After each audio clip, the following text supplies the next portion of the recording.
All right, welcome. Today, I'm going to bust one of the biggest myths floating around the financial community. I'm going to teach you how to buy a house without a credit score.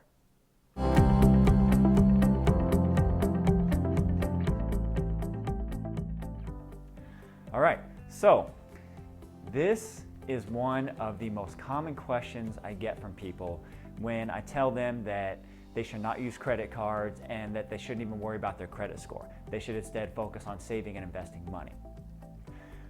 Most people say, well, I thought I had to build a credit score. You really don't. This is false information that I myself personally was a victim of, and it took me many years to figure out how the system really works.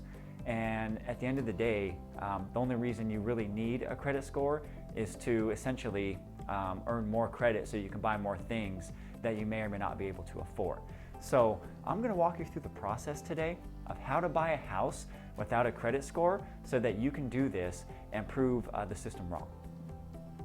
Okay, the first thing that you need to know, there's a process when buying a house that's called manual underwriting. Okay, so manual underwriting, write that down. Most large banks do not participate in manual underwriting. So if you go to your bank and you have a huge bank like Bank of America, even Chase, any of those large banks, there's a good chance if you tell them you don't have a credit score that they're going to send you away and tell you to go build some credit and come back. So with this process, you actually may have to find a local small lender like your local credit unions, or work with a good mortgage broker that knows, that works with multiple different lenders, that knows the industry and knows how to get this type of loan done. So I'm not promising you that it's going to be easier. It's actually easier if you have a high credit score to just go get a mortgage. But the process of getting a high credit score is not easier at all. You basically are playing games for many years, buying things on credit and paying them off and paying interest so that you can quote unquote build a score. I don't believe you need a score. I personally haven't used credit in many years since I figured this out, and I was approved for a house when I was looking to go buy.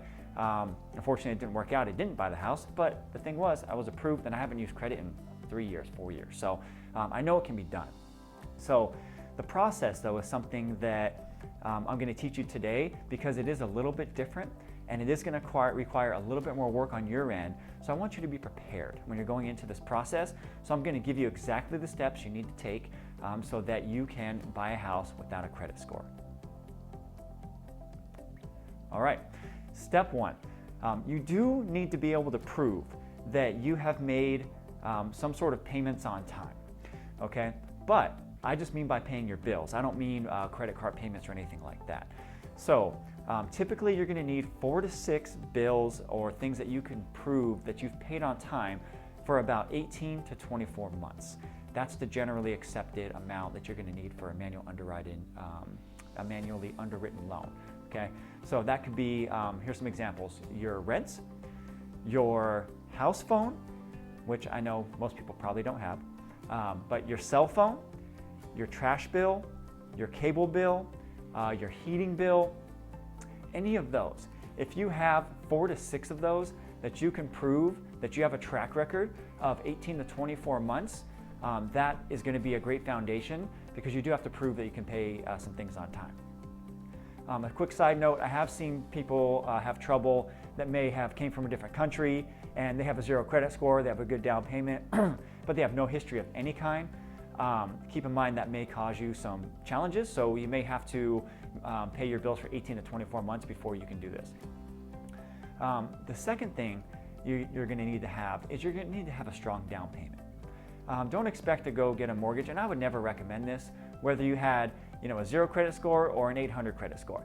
I would never recommend you buy a house with 0 down because you're automatically going to be a little bit upside down if anything were to happen and you need to sell that house. You're going to be, they call that negative equity, or owing more than the property is worth essentially. So I want you to save a good strong down payment on top of your emergency fund. So typically a great down payment is considered 20%. If you can put 20% down of the home, then you're going to avoid what's called PMI, or private mortgage insurance. So that is insurance that you will not have to pay if you put 20% down because you're considered a less of a risk to the bank. If you don't have 20% down, that's okay. You will just have to pay private mortgage insurance until you get that loan down to about 80%. 78% is with some banks, but 80% of the current value. So you have to pay a small fee. It's usually about 1% or so of the loan balance per year. So a couple $100 per year on top of your payment. So that does reduce the amount of home you can buy if you don't have 20% down. So I know some lenders require 20%, but I have seen down as low as 5%, that if you have 5% down plus your closing cost, that you can get approved for a manually underwritten loan. So the lenders seem to be lightening up now. It's been almost 10 years since the housing market crash. I don't know if that's a good or bad thing, because the less money down, typically the more risk, and if things go south in the economy, that does put people in a tougher spot and give them less options if they had to move to get a different job or anything like that. So I always recommend you can put down as much as you possibly can within reason, but I also don't want you to wait forever to get into a house either.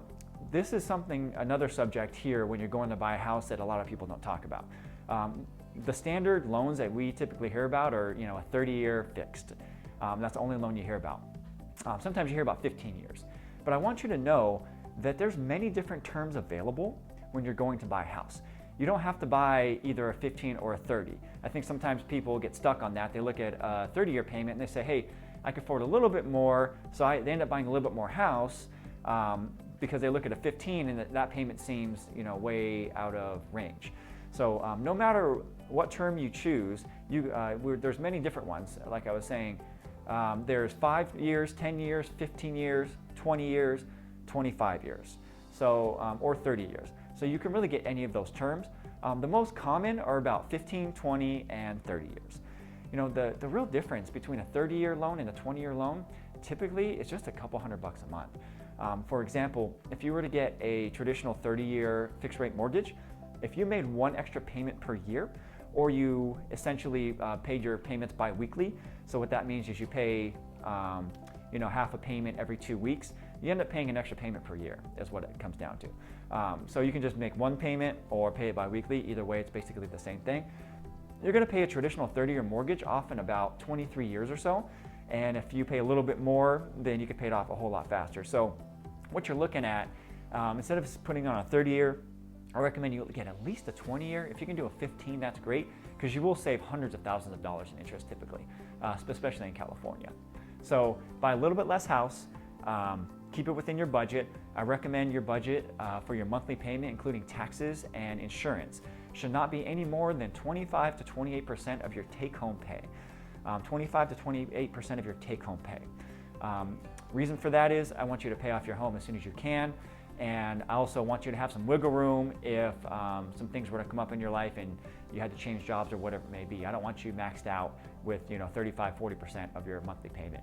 It's just not feasible, and you're going to drown. You're not going to be able to save for retirement and other things that I'd like you to save for. So